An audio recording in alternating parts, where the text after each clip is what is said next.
పిల్లలు గోల చేసినప్పుడు కోపాన్ని కంట్రోల్ చేసుకొని ప్రేమగా ఎలా మాట్లాడాలో అర్థం కావట్లేదా? Hello guys, learn live grow with Gita. Day 6 shloka 6. మన్మనాభవ మద్భక్తో మద్యాజి మాం నమస్కురు మమే వైష్యసి సత్యం తే ప్రతిజానే ప్రియోసి మే. శ్రీకృష్ణుడు అర్జునుడితో ప్రేమగా చెప్తున్నాడు, భగవంతుడిని స్మరించు, ప్రేమించు, భగవంతుడికి నీవు ఎంతో ప్రియమైన వాడివి అని ఈ శ్లోకం చెప్తుంది. ఫర్ ఎగ్జాంపుల్, ఒక పిల్లవాడు ఆడుకుంటూ ఇంట్లో ఉన్న పూల కుండీని పగలగొట్టాడు. అమ్మకు చాలా కోపం వచ్చింది. కానీ వెంటనే శ్రీకృష్ణుని బోధ గుర్తుకు వచ్చింది. కోపంతో అరిచే బదులు జాగ్రత్తగా ఉండాలి అని ప్రేమగా చెప్పింది. ఆ చిన్నారి తన తప్పు తెలుసుకొని, అమ్మ ఇక నుంచి జాగ్రత్తగా ఉంటాను అని చెప్పాడు.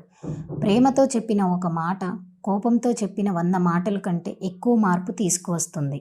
డైలీ మీ పిల్లలకి ఒక శ్లోకా నేర్పించండి. కొత్త లైఫ్ స్టైల్ని అలవాటు చేయండి.